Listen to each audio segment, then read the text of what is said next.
stop thanking you.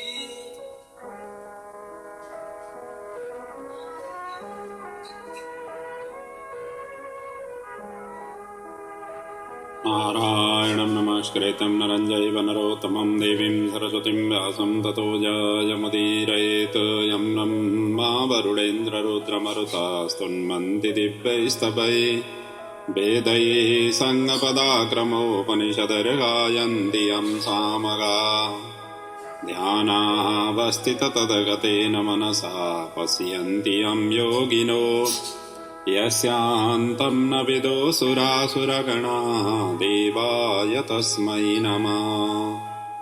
मूकं करोति वाचालं भङ्गं लङ्घयते गिरिं यत्कृपातमहं वन्दे परमानन्दमाधवम्। व्यासाय विष्णुरूपाय व्यासरूपाय विष्णवे नमो वै ब्रह्मदेवाय वसिष्ठाय नमो नमः। गुरुर्ब्रह्मा गुरुर्विष्णु गुरुर्देवो महेश्वर गुरुर्साक्षात् परब्रह्म तस्मै श्री गुरवे नमः। श्री शिव महापुराण को जय। श्री राष्ट्रदेव भगवान पशुपतिनाथ को जय। नेपाल आमा को जय। व्यासी भगवान को जय। सद्गुरुदेव महाराज को जय। नेपाल भित्र र विश्वभरि छरिएर रहनुहुने समस्त आमा बुवा दाजुभाइ दिदीबहिनीहरूका हृदयमा विराजित राष्ट्रदेव भगवान पशुपतिनाथ स्वरूप आत्मा तत्त्वलाई वन्दन गर्दै गुरु आचार्य विद्वान विदुषीहरूका चरणमा वन्दन गर्दै शिव महापुराणका अमर गाथाहरूलाई यहाँहरू समक्ष अनवरत रूपले पस्किँदै आइरहने क्रममा हामी 7औं वायवीय संहिताको पूर्व भागमा आइपुगेका छौं। अत्यन्त अद्भुत अद्वितीय प्रसङ्गहरू शिवपुराणमा यत्र तत्र हामीले चिन्तन मनन गर्दै अगाडि बढिरहेका छौं। हिजोदेखि हामीले यो वायवीय संहिता प्रारम्भ गरेका हौं र हिजो यो पूर्व भागमा के कस्ता कथा प्रसङ्गहरू रहेका छन् आदि इत्यादिको चिन्तन गर्दै प्रारम्भका पहिलो, दोस्रो र तेस्रो अध्यायको कथालाई हामीले चिन्तन गर्दै विराम दिएका थियौं। आज चौथो अध्यायदेखि कथालाई प्रारम्भ गर्दैछु। आउनुहोस् अब आजको कथा उनी राष्ट्रदेव आराध्यदेव सबैका कल्याण गर्ने सबै शास्त्रहरूका सर्जक संरक्षक र सृष्टि स्थिति लयका कारक भगवान पशुपतिनाथको श्री चरणमा वन्दन गर्दै आजको कथालाई विधिवत रूपले अगाडि बढाउँछु। अब यहाँ नैमिषारण्यमा मुनिहरूले दीर्घ सत्रको आरम्भ जुन ब्रह्माजीले आज्ञा दिनुभएको थियो त्यस पछाडि समाप्तिको समयमा वायुदेवको आगमन र पशुपास र पतिको तात्विक विवेचन सम्झाएको प्रसङ्गदेखि आजको कथा प्रारम्भ हुन्छ। सुतजी यहाँ अगाडि वर्णन गर्नुहुन्छ। ब्रह्माजीको आज्ञालाई शिरोधार्य गर्दै मुनिजनहरू नैमिषारण्य क्षेत्रमा एकत्रित भए र शिवजीको उपासना गर्दै यज्ञ आरम्भ गर्न थाले।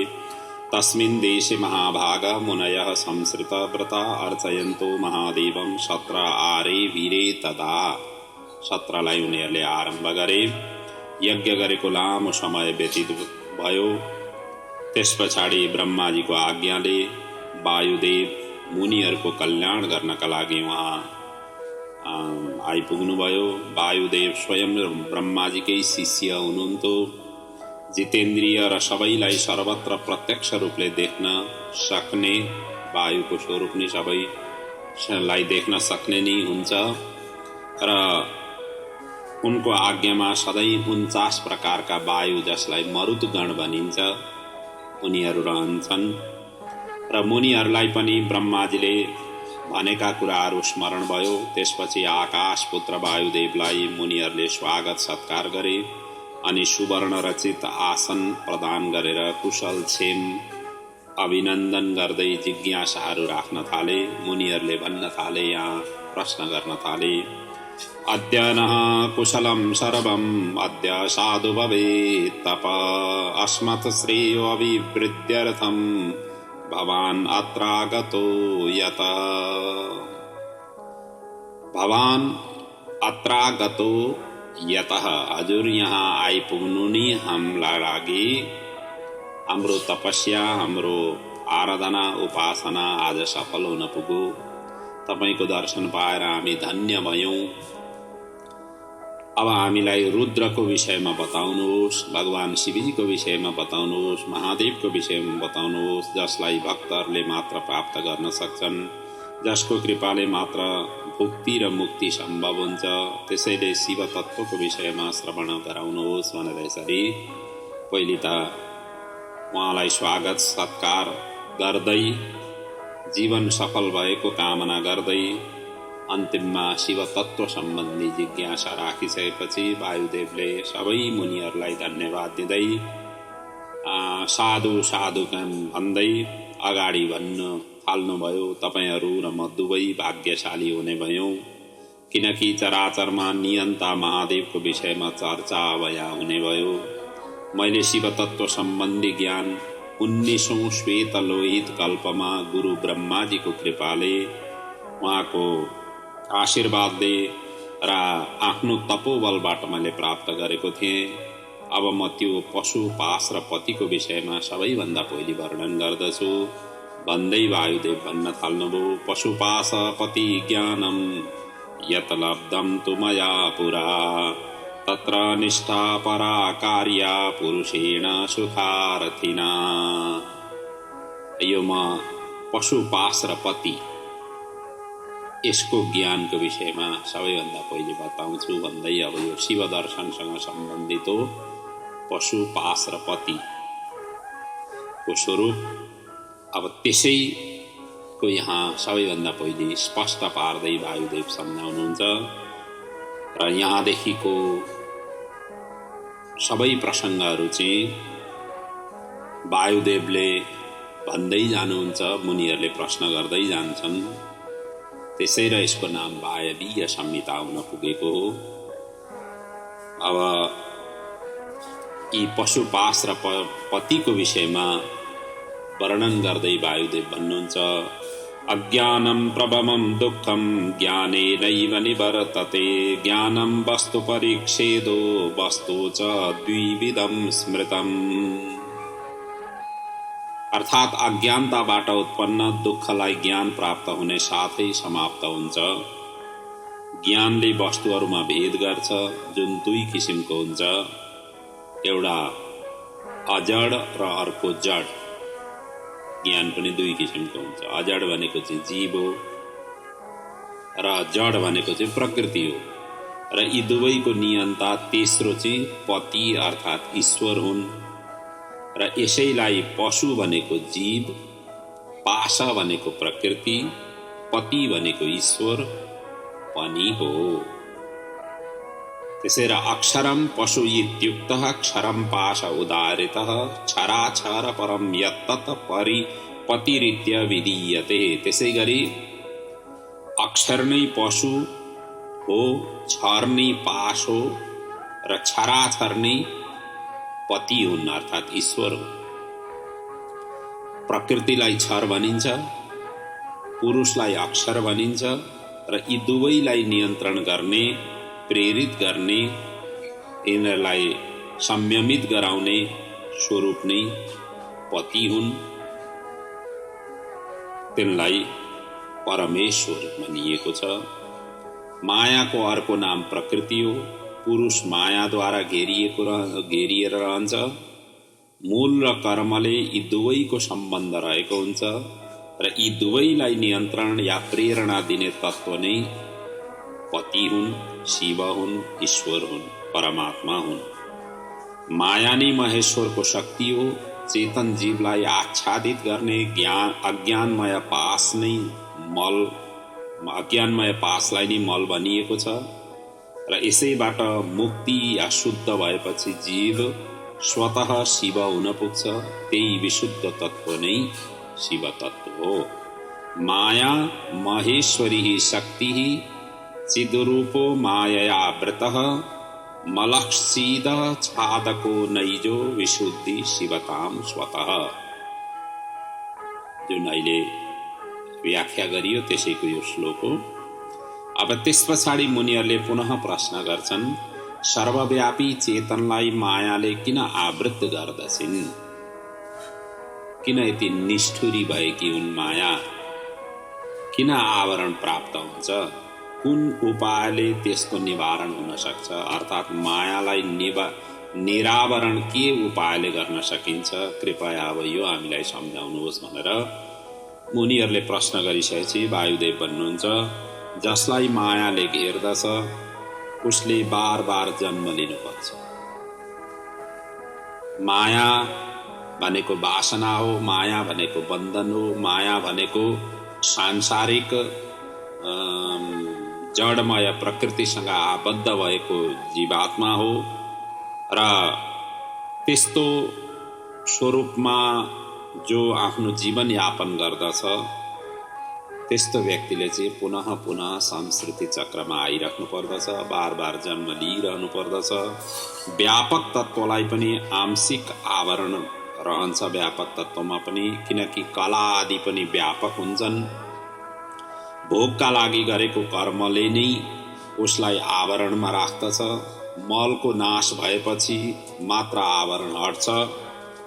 कला, राग, विद्या, काल र नियतिलाई नै कलादि भनिन्छ। कर्म अनादि समयदेखि व्यापक हुँदै आएका हुन्छन्, जो पुण्य र पापले व्यापक भएका हुन्छन्। पुण्य पापात्मकं कर्म सुख दुःखम फलम तु यत् अनादि मलभोगान्तः अज्ञानात्म समाश्रयः। त्यसैले कर्म अनादि छ, कर्म फल भोगेपछि मात्र अन्त हुन्छ। यद्यपि जड कर्मको चेतन आत्मासँग कुनै पनि सम्बन्ध हुँदैन, तैपनि अज्ञानवश जीवले आफैमा आरोपित गरेको हुन्छ। भोगले कर्मलाई नाश गर्छ। प्रकृतिलाई भोग्य मानिएको छ भने भोग गर्ने साधन भनेको शरीर हो। बाह्य इन्द्रियहरू र अन्तःकरण यसका द्वार हुन्।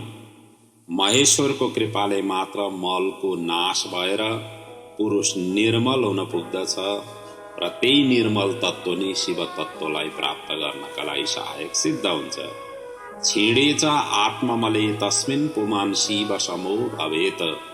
आत्मा भित्रको जुन मल छ, जो वासना छ, त्यसलाई जति बेला क्षीण हुन्छ अर्थात् नाश हुन्छ अनि मात्रै व्यक्ति शिव समो भवेत् हुन पुग्छ। फेरि अब मुनिहरूले प्रश्न गरे, कलादि पञ्चतत्त्वानां किं कर्म पृथक उच्यते? अर्थात् यी कला आदि 5 तत्त्वहरूका कार्य के हुन् त्यो पनि बताइदिनुहोस्। कलाको कुरा उठाउनु भयो, अब तिनीहरूको कार्य के हो त्यो पनि बताइदिनुहोस् भनिसकेपछि वायुदेव अगाडि अब भन्न थाल्नुहुन्छ, दिक्रिया व्यञ्जका विद्या कालो राग प्रवर्तकः कालो अवक्षेदकः तत्र नियतिस्तो नियामिका। अर्थात् पुरुष भित्र ज्ञान उत्पन्न गर्ने शक्तिलाई नै विद्या भनिन्छ। त्यही क्रियालाई प्रकट गर्ने शक्ति नै कला हो। कला शक्तिले नै राग शक्तिलाई समृद्धि तुल्याउँछ भने यी सबै शक्तिहरूलाई नियामक गर्नु नै नियति हो। अव्यक्त तत्त्व जो कारण तत्त्व पनि हो, यो त्रिगुणमय हुन्छ। यसैबाट जड जगतको उत्पत्ति भएर उसैमा लय हुन्छ।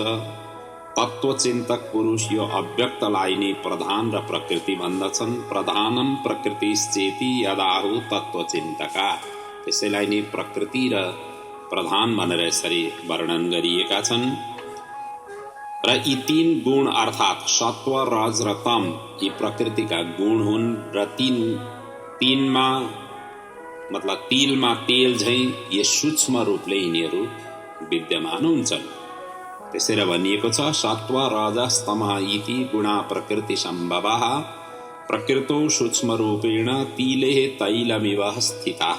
जसरी तिलभित्र तेल अवस्थित छ त्यसै गरी कि सत्व रजतम वृत्तम कि सूक्ष्म रूपले यी प्रकृतिकै गुण प्रकृतिभित्रै रहेका हुन्छन् र सुखको कारण सात्विक, दुःखको कारण राजसी र जड या मोहको कारण चाहिँ तामसी भनिएको छ। सात्विक वृत्तिले ऊर्ध्वगतितिर लैजान्छ, राजसी वृत्तिले मध्यम गति र तामसी वृत्तिले अधोगतितिर लैजान्छ। यो कुरा त गीतामा पनि भनेकै छ, ऊर्ध्वम गच्छन्ति सत्त्वस्ता मध्ये तिष्ठन्ति राजसा भनेर गीतामा पनि स्पष्ट पारिएको छ। त्यसैले राजसी वृत्तिले लैजान्छ। जम्मा 24 तत्त्व हुन्छन्, जसमा 5 तन्मात्रा, 5 महाभूत, 5 ज्ञानेन्द्रिय, 5 कर्मेन्द्रिय र मन, बुद्धि, चित्त र अहंकार, जम्मा 24 वटा तत्त्व हुन्छन्। कारण अवस्थामा यिनीहरू अव्यक्त हुन्छन् भने कार्य अवस्थामा व्यक्त हुन्छ। जस्तो कि कारण अवस्थामा माटो भनिन्छ भने कार्य अवस्थामा घट हुन्छ। तो माटो नि कार्य अवस्थामा घट हुन पुग्दछ, घडा हुन पुग्दछ। घट माटोबाट अलग पृथक हुँदैन। त्यसैगरी शरीर आदि व्यक्त पदार्थ पनि अव्यक्तबाट अभिन्न नै रहन्छन्, कि अलग हुनै सक्दैनन्। त्यसैले एकमात्र अव्यक्त नै कारण, करण र यसको आधारभूत शरीर र भोग्य वस्तु नै हुन्। त्यसैले भनिएको छ, तस्मात् अव्यक्तमेवैक्यः कारणं करणानि च शरीरं च तदाधारं तत्भोग्यं चापि नेतरेत। त्यसैले यो भनिएको। र मुनिहरूले फेरि अगाडि प्रश्न गरे, आत्मा के हो, कहाँ रहन्छ, शरीर, बुद्धि या इन्द्रियसँग यसको सम्बन्ध छ कि छैन, यसको वास्तविक स्वरूप या स्थिति के हो, त्यो पनि बताइदिनुहोस् भनेर। आत्मा शब्दः अविधेयस्य वस्तुतोपि कुतः स्थितः। यो आत्मा भन्ने चीज कहाँ रहन्छ, वस्तुतस्तुतः कहाँ रहन्छ, कहाँ अवस्थित रहेर कसरी यसले कार्य गर्छ भनेर यसरी प्रश्न गरिसकेपछि वायुदेव त्यसैलाई सम्झाउँदै भन्नुहुन्छ, ए महर्षिहरू हो, आत्मा सर्वव्यापी चेतन तत्त्व हो। त्यो कहीँ पनि रहँदैन, सर्वत्र त्यो विद्यमान हुन्छ। कुनै एक ठाउँमा, एउटा निश्चित ठाउँमा, जसरी हामी घर बनाएर बसेका हुन्छौँ, फलानुको घर यो हो भनेर त्यसरी जसरी निश्चित जग्गा, निश्चित ठाउँ हुन्छ, त्यस्तो हुँदैन आत्मा। आत्मा सर्वव्यापक हुन्छ। त्यसैले बुद्धि, इन्द्रिय या शरीर भन्दा यो अलग्गै रहन्छ। वेद वेदान्तहरूले आत्मालाई चैतन्य, सर्वव्यापक, अन्तर्यामी, सम्पूर्ण तत्त्वहरूको ज्ञेय, पूर्वानुभूत विषयहरूको स्मरणकर्ता आदि न भनेर पुकारेको छ। आत्मा न त स्त्री हो, न पुरुष हो, न नपुंसक हो, न माथि न तल, न अगल बगलमा नै रहन्छ, न यसको कुनै निश्चित स्थान नै छ। यो त सर्वत्र व्यापक रहन्छ। त्यसैले भनिएको छ, न च स्त्री न पुमानेशः नैव चापि नपुंसकः न ऊर्ध्वं नापि तिर्यक्छः अधस्तान् कुतश्चन। आत्मा यसरी कहीँ पनि स्थिर भएर रहेको हुँदैन, यो सर्वत्र सर्वव्यापक रूपले विराजित हुन्छ। आत्मा सम्पूर्ण चल शरीरमा अविचल, निराकार र अविनाशी रूपले रहन्छ। हामी यो चल शरीरमा अविचल रूपले रहन्छ। ज्ञानीजन निरन्तर चिन्तन गरेर आत्मा तत्त्वलाई साक्षात्कार गर्छन्। शरीर त सधैँ अशुद्ध, पराधीन, दुःखमय र अस्थिर रहन्छ। शरीर नै सबै विपत्तिहरूको मूल कारण पनि हो। कर्मानुसार सुख, दुःख र मूड शरीरले भोगिरहन्छ। जसरी पानीले सिंचित गरेको खेतमा अंकुर उत्पन्न हुन्छ, त्यसै गरी अज्ञानले आप्लावित भएको कर्म नयाँ शरीरलाई जन्म दिन पुग्छ। विपदाम बीजभूतेन पुरुषस्तेन संयुतः सुखी दुखी च मूढश्च भवति स्वेन कर्मणा। आफ्नै कर्मकै आधारबाट सुख, दुःख यो आदि भोग्दछ। तर त्यसै स्वरूपलाई अज्ञानले आप्लावित भएको कर्म नि नयाँ शरीरलाई जन्म दिन पुग्छ। यो शरीर त दुःखको आलय हो। हामी जुन शरीर धारण गरेका छौँ यसलाई दुःखको आलय, घर भनेको छ। यसको अन्तिम लक्ष्य भनेको मृत्यु हो। मृत्युसँग यसले सम्बन्ध राखेको हुन्छ। भूतकालमा कति शरीर नष्ट भए हामीले कति जन्म लियौँ थाहै छैन। भविष्यमा कति आउने छन् त्यो पनि हामीलाई थाहा छैन र सबै आउँछन् जीर्ण शीर्ण भएपछि फेरि यो शरीर छोडिदिन्छन्। कुनै पनि जीवात्मा कुनै पनि शरीरमा अनन्त कालसम्म रहँदैन। त्यसको निश्चित समय पूरा भइसकेपछि त्यो शरीरलाई छोडेर आत्मा निस्किएर जान्छ। यहाँ प्राप्त सबै आफन्त सन्तान पति पत्नी यी सबै एउटा पथिकले मार्गमा अर्को पथिकसँग भेट भए जस्तो मात्रै हो। हामी जसलाई आफन्त भनेर सम्झिन्छौँ यी बाटामा हिँड्ने बटुवा जस्ता। आज यहाँ भेटियो भोलि छैन, भोलि अरूसँगै भेट हुन्छ, पर्सि अर्कैसँग भेट हुन्छ। यसरी जीवन चक्र चलिरहेको हुन्छ।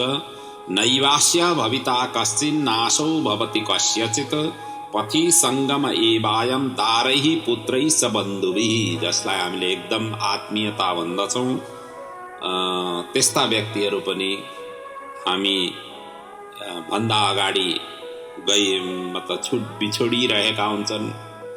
त्यस्तो किसिमको भोग अवस्था हामीले देख्दै भोग्दै आइरहेका छौँ। त्यसैले ब्रह्माजीदेखि लिएर स्थावर प्राणीहरूसम्म सबै जीवलाई पशु त्यसै भनिएको र यो जीव पासमा बाँधिएर सुख दुःख आदि भोग्छ।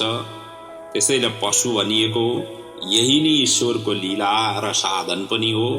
सम्पूर्ण जगतलाई ईश्वर नै कठपुतली झैँ नचाइरहनु भएको हुन्छ अनि हामी त्यसैमा नाचिरहेका हुन्छौँ।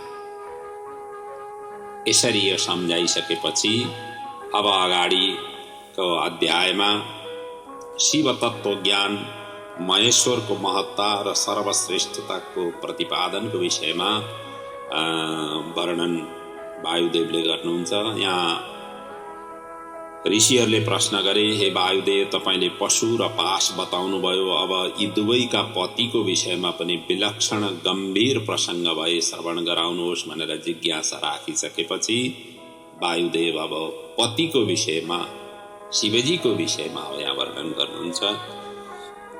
हे महर्षिहरू, अस्ति कश्चित् अपर्यन्तं रमणीय गुणाश्रय पति विश्वस्य निर्माता पशुपाश विमोचन।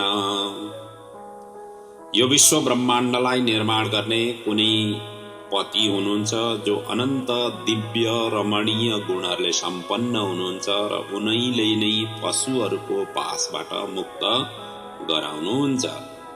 उनी बिना संसारको सृष्टि नै सम्भव छैन, किनकि पशु अज्ञानी र पास अचेतन हुन्छन्। प्रधान परमाणु आदि जति पनि जड तत्त्व छन् ती सबैका कर्ता धर्ता उनी पतिले नै गर्छन्। त्यसैले पशु पास र पतिको वास्तविक अर्थ मर्मलाई जसले जान्न सको त्यही नै व्यक्ति जीवनबाट मुक्त हुन्छ। पतिले नै जगतको भरण पोषण र भवबन्धनबाट मुक्त गराउँछन्। नातः परम विजानाद् वेदितव्यम हि किञ्चन। यति जानियो भने अरू केही जानिराख्नै पर्दैन। जसरी तिलमा तेल, दहीमा घिउ, स्रोतमा जल, अरणीमा आगो अर्थात् दाउरामा जुन आगो लुकेर बसेको हुन्छ, त्यसरी नै ज्ञानी महात्माहरू आफ्नो आत्मामा नै सत्य स्वरूप परमात्मा पतिलाई दर्शन, अनुभव र साक्षात्कार गर्न पुग्छन्। तिनी पति रुद्र सृष्टि पूर्व, सृष्टि मध्य र सृष्टि अन्त्यमा पनि रहन्छन्। उनी एक छन्, एक नै रहन्छन्। एक एव सदा रुद्रो न द्वितीयोऽस्ति कश्चन संसृज्य विश्वभुवनं गोप्ताते सञ्चुको चयः। अर्थात् उनीले नै यो विश्व भुवनलाई रचेका र रक्षा गर्ने पनि उनी हुन्, सर्जन गर्ने पनि उनी हुन् र सञ्चुको चयः अर्थात् त्यसलाई लय पनि गराउने पनि उनी हुन्। ती रुद्रका सबैतिर नेत्र, मुख, भुजा, चरण छन्। एकातिर मात्रै हात होइन, सबैतिर छन्। श्रुतिले स्पष्ट भनेको छ, रुद्रदेव सबैभन्दा श्रेष्ठ र महान ऋषि हुन्। त्यति मात्र होइन, सूर्य झैं अज्ञानी रूपी अन्धकारलाई हटाउने र सबैभन्दा पृथक भएर विराजित छन्। त्यसैले भनिएको छ श्रुतिले, उपनिषदले, वेदाहमेतं पुरुषं महान्तं अमृतं ध्रुवम आदित्यवर्णतमसः परास्ता संस्थितं प्रभुम भनेर यसरी व्याख्या गरेको छ। यिनी भन्दा सूक्ष्म र महान कोही पनि छैनन्।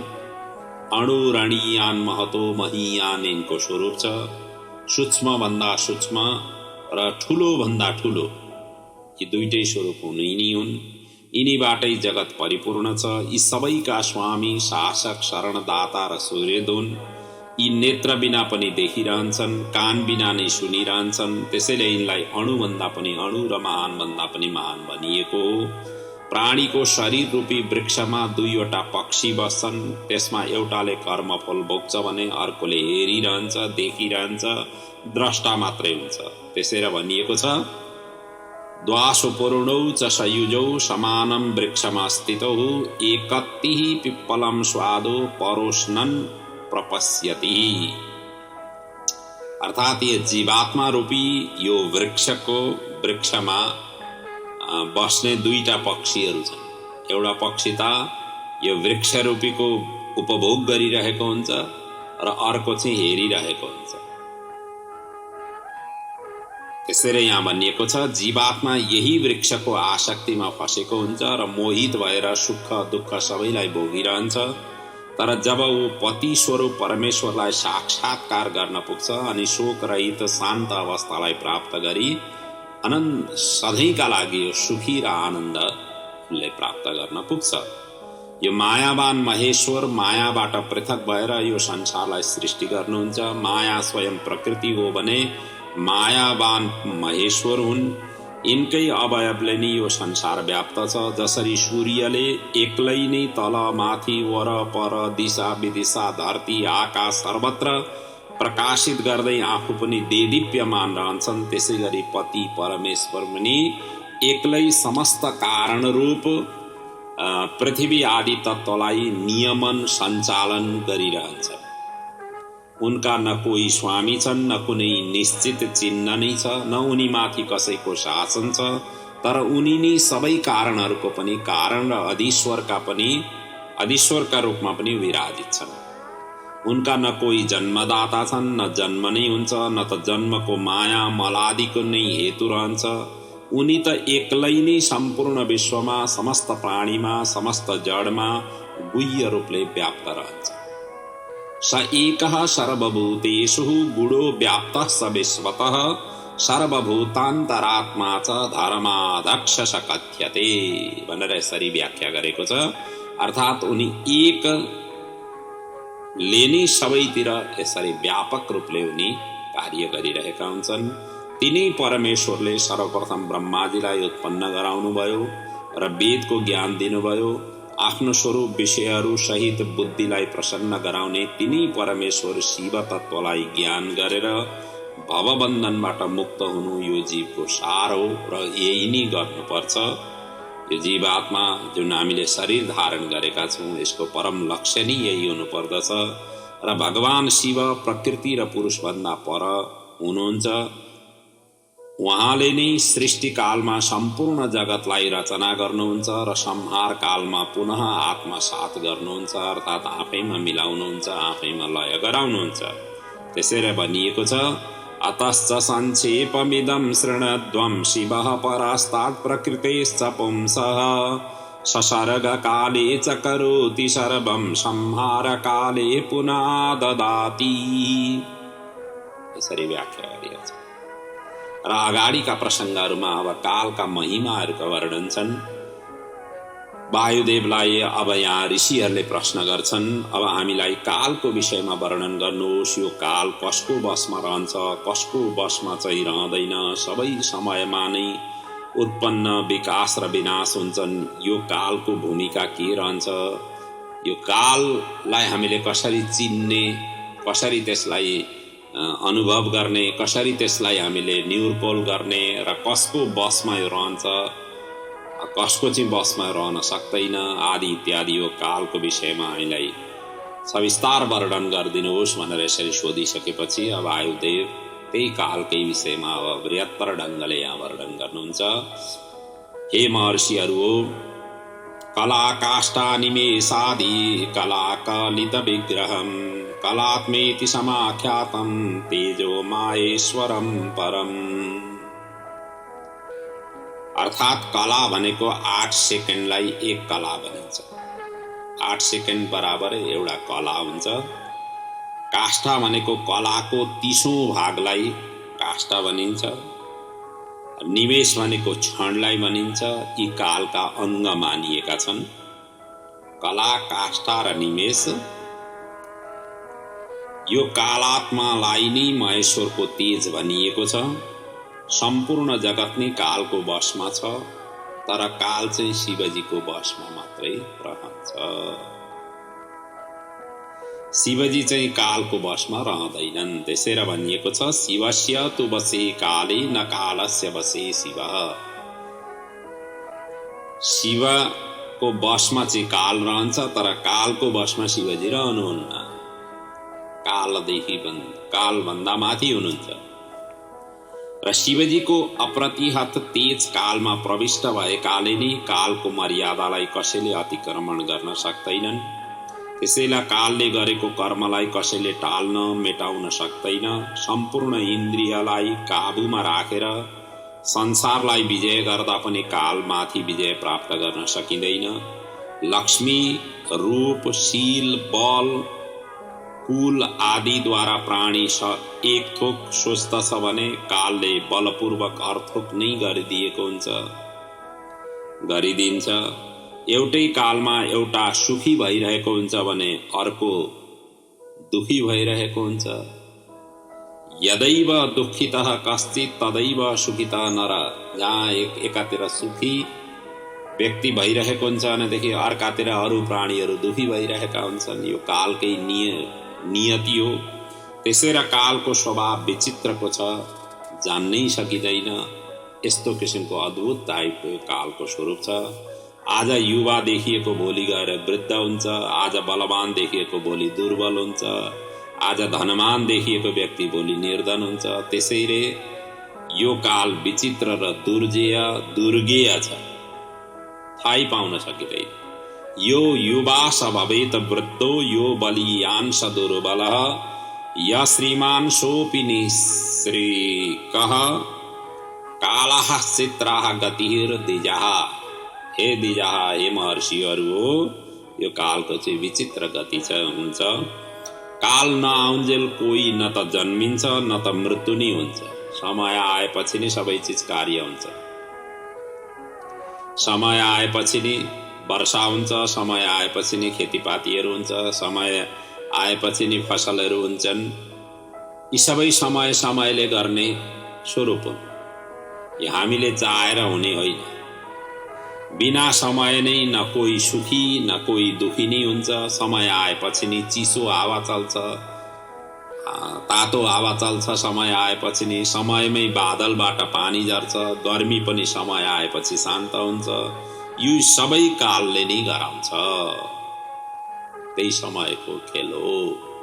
त्यसैले भनिएको छ कालश्च सर्वस्य भवस्य हेतो कालेन शशियानि भवन्ति नित्यम् कालेन शशियानि लयं प्रयान्ति कालेन सञ्जीवति जीवलोकः। यो कालले नै सबै गराउँछ। त्यसैले सबैको उत्पत्तिको कारण नै काल हो र काल नै शिवजी हुन्। काल नै शिवजी हुन्। जसले कालात्म तत्त्वलाई जान्दछ उसले नै निर्गुण परमात्माको दर्शन पनि गर्ने सौभाग्य प्राप्त गर्छ। त्यो अनुभव प्राप्त गर्ने सौभाग्य प्राप्त गर्दछ भनेर यसरी वर्णन गरिएको छ। र अब अगाडि ऋषिहरूले फेरि प्रश्न गर्दछन्, यो काल त्यस्तो किसिमको विचित्रको छ भनेदेखि कसको कति आयु छ, समय कति रहनु पर्दछ, कसले कति समयसम्म भोग्नु पर्दछ। तपाईले जसरी भन्नुभयो कि काल नआउन्जेलसम्म कोही न त जन्मिन्छ न मृत्यु नै हुन्छ भनेर जसरी सम्झाउनु भयो, त्यसैले यो कालको के कस्तो स्वरूपले कक्कललाई कति विभाग गरेको छ, यदि त्यस्तो छ भने बताइदिनुहोस् भनेर यसरी प्रश्न गरिसकेपछि अब अगाडिका प्रसङ्गहरूमा त्यसैको वर्णन गर्दै वायुदेव भन्नुहुन्छ, अब यो आयु प्रमाण कसरी निर्धारण गरिन्छ, देवतादेखि लिएर मनुष्यसम्मको आयु विभाजन कसरी गरिएको छ, के कस्ता प्रमाणले आयु संख्यालाई परिकल्पना गरिन्छ आदि यस्ता किसिमका जिज्ञासा राखिसकेपछि वायुदेव भन्नुहुन्छ, हे महर्षिहरू हो, कालको परम अवधि म अब श्रवण गराउँदछु। कालका के स्वरूप छन्, कसको कति कति आयु छ त्यो पनि म बताउँछु भन्दै अब अगाडि भन्नुहुन्छ। आयुको प्रथम सुरुवातको नाम निमेष हो, जुन अघि हामीले चिन्तन गर्यौं। एक पल्ट पलक अर्थात् परेला झिम्काउँदा जति समय लाग्छ त्यही नै निमेष हो। निमेष भनेको एकचोटि आँखा यसो चिम्मा पार्दाखेरि जुन समय लाग्छ त्यो समयलाई चाहिँ निमेष भनिन्छ। र 15 निमेष बराबर 1 काष्ठा हुन्छ र 30 काष्ठा बराबर 1 कला हुन्छ, 30 कला बराबर 1 मुहूर्त हुन्छ, 30 मुहूर्त बराबर 1 दिन रात हुन्छ, 30 दिन रात बराबर 2 पक्ष, शुक्ल पक्ष कृष्ण पक्ष गरेर 1 महिनाको हुन्छ र 6 महिनाको 1 अयन हुन्छ र 2 अयनको 1 संवत्सर हुन्छ। र यो 1 संवत्सर देवताहरूको 1 दिन, उत्तरायण दिन हो भनेदेखि दक्षिणायन उनीहरूको रात हो, जुन 2टा अयन भनिएको थियो। उत्तरायणको दिन र दक्षिणायन रात भनेर भनिएको छ देवताहरूको। मनुष्यको 30 वर्ष देवताहरूको 1 महिना हुन्छ, मनुष्यको 360 वर्ष देवताहरूको 1 वर्ष हुन्छ। यो देवताहरूको 1 वर्षलाई दिव्य वर्ष भनिन्छ। 3 वर्ष शतान्येवः 60 वर्षयुतान्यपि दिव्य संवत्सरो गेयो मानुषेण प्रकीर्तितः। मनुष्यको प्रमाणको आधारमा यसरी वर्णन गरिएको छ। र देवताहरूको वर्ष प्रमाण अनुसार अब युगको आयुको यहाँ वर्णन गरिएको छ, जसमा सत्य, त्रेता, द्वापर र कली 4 युगको। अब यसमा सत्ययुग 4000 वर्षको र 400 र सन्ध्या 400 सन्ध्यांश गरेर जम्मा 4800 वर्षको सत्ययुग हुन्छ। त्यसै गरी त्रेतायुग 3000 वर्षको र 300 सन्ध्या र सन्ध्यांश मिलाएर 3600 वर्षको। द्वापर 2000 वर्षको, त्यसमा 200 सन्ध्या र सन्ध्यांश मिलाएर 2400 वर्षको। कली भनेको 1000 वर्षको, त्यसमा 100 र 100 सन्ध्या सन्ध्यांश मिलाएर जम्मा 12,200 वर्षको कलीको प्रमाण मानिएको छ। अब यसमा चाहिँ यो देवताहरूको प्रमाणले भनिएको है। 4 तु सहस्राणि वर्षाणां तत्कृतं युगं तस्य तावक्षतिः सन्ध्या सन्ध्यांशं स तथाविध। अब मनुष्यको वर्षको प्रमाणले यसलाई कन्भर्ट गर्दाखेरि चाहिँ यस्तो आउँछ है, जसमा सत्ययुग 17,28,000 को हुन पुग्छ, त्रेतायुग 12,96,000 को हुन्छ, द्वापर युग 8,64,000 वर्षको हुन्छ यो मनुष्यको प्रमाणले। र कलियुग चाहिँ 4,32,000 को हाम्रो जुन वर्ष प्रमाण छ त्यसको आधारमा हेर्दाखेरि कलियुग चाहिँ 4,32,000 को समयमा कलियुग पनि पूर्ण हुन्छ। र यी 4 युगहरूको योग गर्दा जम्मा 43,20,000 वर्ष हुन पुग्दछन्। र यो नै एक मनमन्तर पनि हो। यी 4 युग पूर्ण भइसकेपछि एउटा मनमन्तर पनि पूर्ण हुन्छ। 2000 मनमन्तर व्यतीत भएपछि एउटा कल्प पनि पूर्ण हुन्छ। र एक कल्प नै ब्रह्माजीको 1 दिन अनि त्यति नै रात्रि हुन्छ, जुन मनुष्यको प्रमाणले हेर्दाखेरि 4 अरब 32 करोड दिन हुन्छ भने 4 अरब 32 करोड रात्रि हुन्छ, जुन मिलाउँदाखेरि 8 अरब 64 करोड वर्ष ब्रह्माजीको एउटा दिन छ। 1 अहोरात्र यति हुन्छ, 8 अरब 64 करोड। अहिले ब्रह्माजीको आयु आधा बितिसकिरहेछ। त्यसैले ब्रह्मणो द्वितीय परार्धे श्रीश्वेत वाराह कल्पे भनेर संकल्पमा उच्चारण गरिन्छ। द्वितीय परार्ध समय अर्थात् 50 वर्ष पूर्ण गरेर अर्को 50 वर्षका लागि ब्रह्माजीको आयु अहिले चलिरहेको छ र 1000 चतुर्युग को एक कल्प हुन्छ, 71 चतुर्युगको एक मनमन्तर हुन्छ, एक कल्पमा 14 मनुले भोग गर्छन्, चारै योगको योग 12,000 दिव्य वर्ष हुन्छ, 1000 कल्प ब्रह्माजीको एक वर्ष हुन्छ, ब्रह्माजीको एक दिन एक कल्पको हुन्छ र यही प्रमाण अनुसार 8000 वर्ष ब्रह्माजीको एक युग हुन्छ, ब्रह्माजीको 1000 युगको एक सवन हुन्छ, 300,000 सवनको ब्रह्माजीको पूर्ण आयु हुन्छ र ब्रह्माजीको एक दिनमा 14 इन्द्रले भोग गर्छन्। एक दिनमा मात्रै 14वटा इन्द्रहरू बदलिसक्छन्। तस्यैवै दिवसे यान्ति चतुर्दश पुरन्दरा। पुरन्दरा चाहिँ 14 अर्थात् 14वटा इन्द्रहरू चाहिँ भोग गरिसक्छन्। ब्रह्माजीको एक महिनामा 420 इन्द्रहरू बदलिसक्छन्। ब्रह्माजीको एक वर्षमा 5040 इन्द्र बदलिसक्छन्। त्यसै गरी ब्रह्माजीको पूर्ण आयुमा 5,40,000 इन्द्रले भोग गर्न पुग्छन्। अब्धिः 5 चत्वारिंशत् युतानि च 40 सहस्राणि 5 लक्षाणि चायुषी भनेर यसरी ब्रह्माजीको आयुको बराबरमा यसरी इन्द्रको परिकल्पना मतलब वर्णन गरिएको छ र ब्रह्माजीको पूर्ण आयु विष्णुको एक दिन हुन पुग्छ। ब्रह्माजीले पूर्ण आयु भोग गरेको जुन समय छ विष्णुजीको चाहिँ त्यति बेलासँग एक दिन हुन्छ र विष्णुको पूर्ण आयु रुद्रको एक दिन हुन्छ। सदाशिवको पूर्ण आयु 5,04,000 रुद्रले भोग गर्न पुग्छन् र साक्षात् शिवबाटै कलात्मको प्रवर्तन हुन्छ, कालात्माको प्रवर्तन हुन्छ।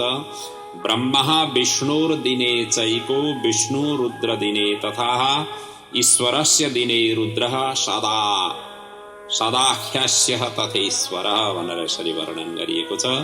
र त्यसै र सदाशिवको दिनमा सृष्टि हुन्छ र रात्रिमा प्रलय हुन्छ। रात्रि समाप्ति भएपछि पुनः सृष्टि हुन्छ। तर शिवजीको जीवनमा न त दिन नै हुन्छ न त रात्रि नै हुन्छ। प्रजापतिहरूका विग्रह, सुर असुर इन्द्रियहरू, इन्द्रियहरूका विषयहरू, पञ्चमहाभूत, तन्मात्राहरू, भूतादि, बुद्धि, मन, चित्त, अहंकार यिनीहरूका देवता यी सबै परमात्मा शिवको दिनमा रहन्छन् र दिन समाप्त भएसँगै यिनीहरू पनि समाप्ति हुन्छन्। यस्ता शिवजी जो सबैका कारणभूत, कालका प्रवर्तक, जसको आज्ञाले सम्पूर्ण ब्रह्माण्ड सञ्चालन हुन्छ, त्यस्ता परमेश्वर शङ्करलाई बारम्बार वन्दन छ, प्रणाम छ, नमस्कार छ भन्दै अन्तिममा यसरी वर्णन गरिएको छ। यो विश्वात्मा कर्म काल स्वभावात् अर्थे शक्तिर्यस्य नोल्लङ्घनीया यस्यैवाज्ञाधीनमेतत् समस्तं नमस्तस्मै महते शङ्कराय भनेर यसरी शङ्करजीलाई यहाँ प्रणाम गरिएको छ। अब यस पछाडि हामी 9औं अध्यायमा पुगेका छौँ जहाँ सृष्टि, पालन र संहारको कर्तृत्वको वर्णन यहाँ गरिएको छ। मुनिहरूले यो संसार सर्वप्रथम कसरी प्रकट हुन्छ या कसरी भयो, विस्तार कसरी हुन्छ भनेर यसरी सोधिसकेपछि अब वायुदेव यसैको वर्णन गर्दै अगाडि भन्नुहुन्छ। हे महर्षिहरू हो, शक्ति प्रथम सम्भूता शान्त्यातीत पदोत्तरः ततो माया ततो अव्यक्तम शिवात शक्तिमतः प्रभो भन्दै वायुदेव भन्नुहुन्छ। अर्थात् सर्वप्रथम एउटा शक्ति उत्पन्न भयो जसलाई शान्त्यातीत भनिन्छ। त्यसपछि शिवजीबाट माया उत्पन्न भयो र मायाबाट अव्यक्त प्रकृति उत्पन्न भयो। यी क्रमशः शक्तिबाट शान्त्यातीत पद, यसैबाट विद्यापद, विद्यापदबाट प्रतिष्ठापद, प्रतिष्ठापदबाट निवृत्तिपद र यही नै ईश्वर प्रेरित सृष्टिको क्रम हो। अर्थात् शिवजीले गर्ने सृष्टिको क्रम नै यही हो। अनुलोम क्रमबाट सृष्टिको आरम्भ हुन्छ भनेदेखि प्रतिलोम क्रमबाट चाहिँ संहार हुन्छ। अनुलोम्य तथै तेषां प्रतिलोम्येन समृद्धि भनेर यसरी वर्णन गरिएको छ। यिनी 5 कलाहरूद्वारा नै यो संसार व्याप्त छ। यसमा जुन अव्यक्त कारण हो त्यो आत्मामा रहन्छ। यसले संहारकर्ताको अपेक्षा राख्दछ, किनकि कार्य सावयव हुन्छ। त्यसैले जो समर्थ, स्वतन्त्र, सर्वशक्तिमान, सबै थोक जान्ने छ, त्यो नै अनादि अनन्त र महान ऐश्वर्यले संयुक्त छ। त्यही नै रचयिता, त्यसैको रचयिता नि महेश्वर हुन्। सैव जगतः कर्ता महादेव महेश्वरः, पाता हर्ता च सर्वस्य ततः पृथगन्वयः।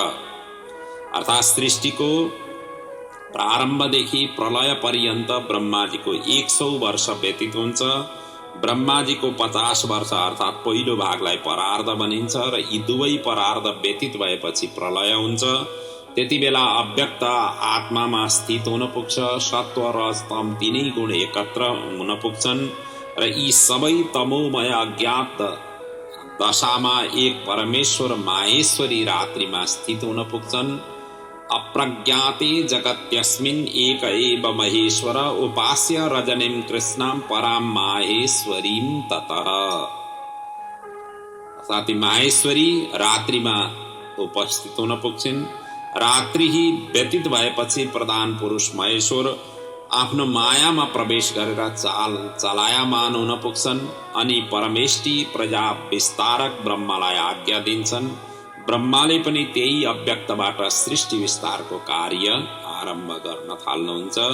यस्ता मायालाई सञ्चालन गर्ने अद्वपति परमात्मालाई जसले जान्दछ त्यो नै तिनै लोकमा श्रेष्ठ मानिन्छ। यस्ता परमात्मालाई बारम्बार नमस्कार छ भन्दै अन्तिममा वायुदेव भन्नुहुन्छ, विश्वोत्तरोत्तर विचित्र मनोरथस्य यस्यैक शक्ति सकले सकलः समाप्त, आत्मानमद्वपति मध्वविदो वदन्ति तस्मै नमः सकल लोक विलक्षणाय। सम्पूर्ण लोकको विलक्षण कार्य गर्ने त्यस्ता परम परमेश्वरलाई वन्दन गर्दै प्रणाम गर्दै बारम्बार नमस्कार गरिएको यो प्रसङ्गलाई श्रवण गराइसकेपछि अब अगाडिका प्रसङ्गमा ब्रह्माण्डको स्थितिको वर्णनको यहाँ प्रसङ्गको वर्णन छ। वायुदेवले यहाँ सुनाउनुहुन्छ, हे महर्षिहरू हो, पुरुषाधिष्ठितात पूर्वम् अव्यक्तादीश्वर आज्ञया बुद्ध्यादयो विशेषान्ता विकाराश्च भवाक्रमात्। अर्थात् सर्वप्रथम ईश्वरको आज्ञाले अव्यक्त बुद्धिदेखि विशेषसम्म सबै विकार उत्पन्न भए। त्यसपछि यिनै विकारहरूबाट रुद्र, विष्णु, ब्रह्मा यी 3 देवता प्रकट हुन पुगे। त्यसपछि यिनीहरूका शक्तिहरू जो अव्याहत गतिले सुसम्पन्न रहन्छन् उत्पन्न भए। त्यसपछि अणिमा आदि उत्पन्न भए। यी त्रिदेव नै उत्पत्ति, पालन र संहारको कार्य सम्हाल्ने हुन् र यिनीहरू 3 गुणले सन्निहित हुन्छन्। तर महादेव चाहिँ चतुर्व्यूह रूपमा रहन्छन्। त्यसैले भनिएको छ, देवो गुणत्रयातीत चतुर्व्यूहो महेश्वर, सकल सकलाधार शक्ति उत्पत्ति कारणम। सम्पूर्ण शक्तिको उत्पत्तिका कारण चाहिँ भगवान महेश्वर हुन्। उनी चाहिँ चतुर्व्यूह रूपमा रहन्छन्। महादेव सर्वात्मा सर्वाधार शक्तिको उत्पत्तिको कारण हुन्।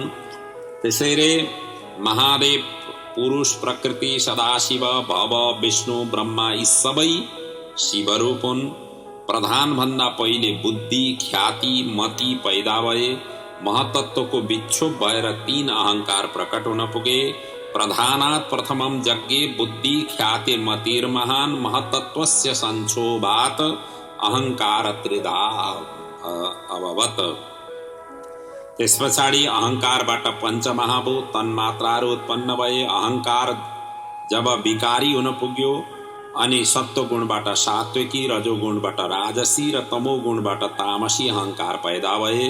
त्यस पछाडि विकारवान स्वर्ग पनि यिनीहरूकै साथमा उत्पन्न भए, जो बुद्धि, मन सहित 10 इन्द्रियहरू जसलाई ज्ञानेन्द्रिय र कर्मेन्द्रियका रूपमा उपासना गरिन्छ, यिनीहरूको आफ्नो गुण कर्म अनुसार उभयात्मक हुन पुगे। तामसी अहंकारबाट भूतादि तन्मात्रा उत्पन्न भए। भूतादि अहंकारबाट शब्द तन्मात्रा उत्पन्न भए र त्यसैबाट आकाशको पनि उत्पन्न भयो। आकाशात् स्पर्श उत्पन्न, स्पर्शात् वायु समुद्भवः, वायुः रूपम ततः तेज तेजसो रस सम्भव।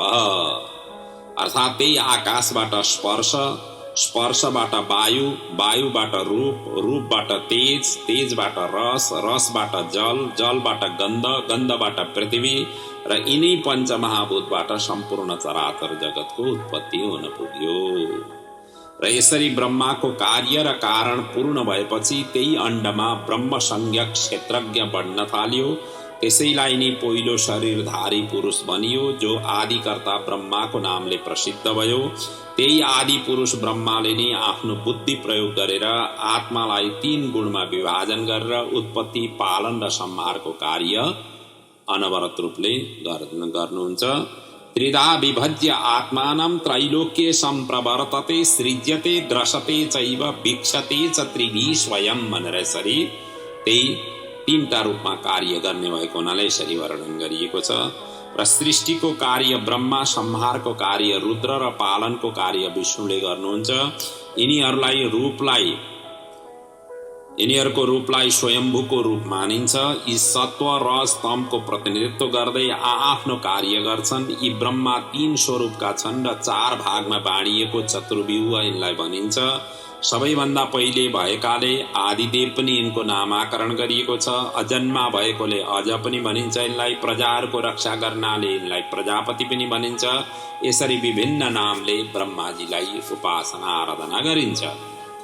त्यसैले भनिएको छ आदित्वात् आदिदेवो अशावत जातत्वात् अजः स्मृतः पाति यस्मात् प्रजाः सर्वेः प्रजापति इति स्मृतः भनेर यसरी वर्णन गरिएको छ। उनको स्वरूप भनेको सुवर्णमय मेरु पर्वत नै महात्माको गर्भाशय हो। समुद्र नै गर्भको जल हो। पर्वत जरायु हो। त्यही अण्डमा सबै लोक निवास गर्छन्। यसैमा सूर्य, चन्द्र, नक्षत्र, ग्रह, वायु सबै रहन्छन्। यो अण्डको 10 गुणा ज्यादा बाहिर जल फैलिएको छ भने जलभन्दा 10 गुणा तेज छ, तेजभन्दा 10 गुणा वायु छ र वायुभन्दा 10 गुणा आकाशले व्यक्त छ।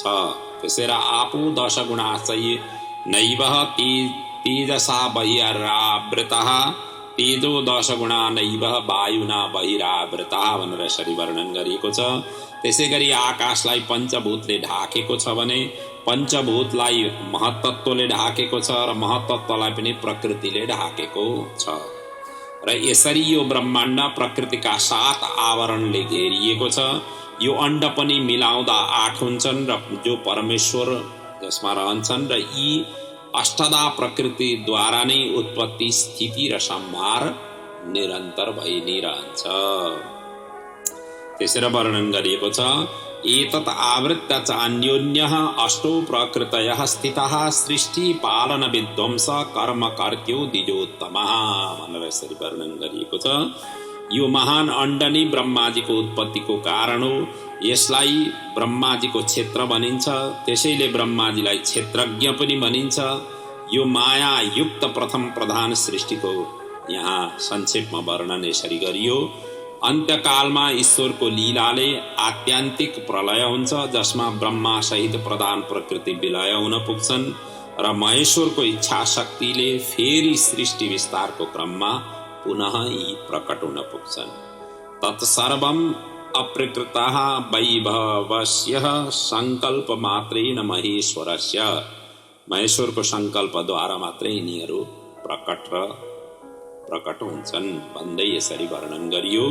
र अब अगाडि ब्रह्माजीद्वारा सृष्टि विस्तारको वर्णनको यहाँ क्रमको प्रसङ्गको वर्णन छ, जो अत्यन्त रोचक, अत्यन्त दिव्य, अत्यन्त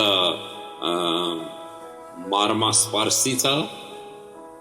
जुन हामीले देखिरहेका छौँ यो सम्पूर्ण प्रकृति मण्डल, जगत मण्डल, यसको सृष्टि विस्तारको क्रम कसरी हुन पुग्यो, कि कस्ता ढङ्गले त्यो सृष्टि विस्तार भएको छ आदि इत्यादिका बृहत्तर ढङ्गले यहाँ चिन्तन मनन गरिएका प्रसङ्गहरू छन्। जुन कथा प्रसङ्गलाई चाहिँ हामी भोलिका प्रसङ्गहरूमा वर्णन गर्नेछौँ। बडा अद्वितीय अद्भुत यो भगवान शिवजीका यी प्रसङ्गहरू जुन सबै वेदान्त दर्शनले भरिएका छन्, सबै फिलासफी छ। सम्झिन अलिअलि यो विषयमा प्रवेश भएकालाई त सहज सम्झिनका लागि सहज र सरल हुन्छ। विषय प्रवेशै नगरेका व्यक्तिहरूलाई चाहिँ अलिकति गाह्रो हुन्छ यो सबै सम्झिनका लागि। त्यसैले विषय प्रवेश गर्नु पनि जरुरी हुन्छ। कुनै पनि शास्त्र अध्ययन गर्नुभन्दा पहिले त्यसको शास्त्रको अलिकति सार संक्षेप रूपमा सुनियो या बारम्बार सुनिराखियो भनेदेखि फेरि सजिलो र सहज हुँदै जान्छ। यी प्रसङ्गहरू भनेका प्राय सबै पुराणहरूमा दोहोरिएका प्रसङ्गहरू छन्। अन्य पुराणहरूले राम्ररी गहन रूपले कुनै पनि एउटा पुराणलाई राम्ररी गहन रूपले अध्ययन गरिएको छ भनेदेखि यी प्रकृतिका के कस्ता स्वरूप छन्, पुरुषका के कस्ता स्वरूप हुन् आदि इत्यादिका यी पंच तन्मात्रा, अनि त्यस पछाडि मन बुद्धि चित्त अहंकार, त्यस पछाडि पंच ज्ञानेन्द्रिय पंच कर्मेन्द्रिय यिनीहरूका कार्य क्षेत्र कार्य विभाजन आदि इत्यादिका प्रसङ्गहरू अन्य ग्रन्थहरूमा अन्य पुराणहरूमा पनि उल्लेखित छन्। र जहाँबाट पनि होस् एकचोटि गहनतम रूपले चिन्तन मनन गरियो भनेदेखि अन्य पुराणहरूमा यसलाई श्रवण चिन्तन मनन गर्दाखेरि सहज र सरल हुन्छ। यस्तो अद्वितीय अद्भुत यो शिव महापुराणका यी कथाहरू श्रवण गरेर हामी पनि धन्य बन्न सकौँ, हाम्रो जीवन पनि धन्य बन्न सकोस्, हाम्रा आउँदा सन्ततिहरू एकदम सुयोग्य भनेर अगाडि बढ्न सकुन्, हाम्रा पूर्वजहरूको दिव्य गति प्राप्त हुन सकोस्। भगवान शिवजीले निरन्तर हामी माथि कृपा गरिरहनुहोस् र उहाँको यी अमर कथाहरू श्रवण गरेर हामी सबै अजर अमर बनौँ, फेरि पुनः पुनः माताको गर्भमा आउनु नपरोस्, संसार संस्कृतिको चक्रमा हामी फेरि पनि फस्नु नपरोस्। हामीले यो जीवन लिएको यति ज्ञान प्राप्त गरिसकेपछि पनि हामी फेरि संस्कृति चक्रमै फसिराख्यौँ भनेदेखि त हाम्रो कल्याण हुँदैन। त्यसैले कल्याणका लागि मार्ग प्रशस्त गराउँदै जानुपर्छ। यी सबै चिज एकै दिनमा एकै क्षणमा एकै समयमा एकै बसाइमा हुने होइनन्। यिनीहरूलाई बिस्तारो बिस्तारो लगाउनु पर्दछ। मनहरूलाई फकाई फुल्याई एकदम जसरी हामी साना साना नानी बाबुहरूलाई जसरी सम्झाउँछौँ फकाउँछौँ फुल्याउँछौँ, कतै रोए भनेदेखि कतै अलिक जिद्दी गरे भनेदेखि जसरी हामी सम्झाउँछौँ, त्यसै गरी हाम्रो मन बुद्धि चित्त अहंकार यी सबै जति पनि छन् हाम्रा इन्द्रियहरू छन्, यी इन्द्रियहरूका जो स्वरूपहरू छन् तिनीहरूलाई प्रभुतिर फकाई फकाई अलिकति लगाउनु पर्छ। तिनीहरूलाई अलिकति सम्झाएर बुझाएर लगाउनु पर्छ। यसरी लगाइयो भनेदेखि सहज हुन्छ सरल हुन्छ। एकचोटि इन्द्रियहरू लागे भनेदेखि फेरि हामीले लगाइराख्नु पर्दैन। एकचोटि मियोमा गोरु बाँधिसकेपछि आफै घुम्न थाल्छन्, त्यस्तो किसिमको नि स्वरूप हुन्छ। एकचोटि त्यतातिर रस अलिकति भिज्न पायो भनेदेखि आउन थाल्यो भनेदेखि फेरि आफै तानिएर जान्छन्। त्यो हामीले तानिराख्नु पर्दैन, हामीले फेरि लगाइराख्नु पर्दैन। र यस्ता किसिमका प्रसङ्गहरूमा आफै जोडिने, आफै संलग्न हुने, आफै त्यतातिर आकर्षित हुने यी स्वतः र स्वाभाविक रूपले अगाडि बढ्दै जान्छन्। त्यसैले त्यो आफूले सानो प्रयास मात्रै गर्ने हो, प्रयास गर्ने साथै सबै चिज हुँदै जान्छन्। यी स्वतः हुने कुराहरू जबरजस्ती गरियो भनेदेखि त फेरि सफलता पनि हासिल गर्न सकिँदैन। जबरजस्ती गरेका मान्छेहरू त अगाडि बढ्नका लागि पनि गाह्रो हुन्छ। त्यसैले स्वतः अगाडि बढुन्, त्यस्तो किसिमको वातावरण आफूभित्रै सिर्जना गरेर लगाउनु पर्ने हुन्छ। त्यही अगाडि समयले नै सबै चिज गराउँदै लैजान्छ। समय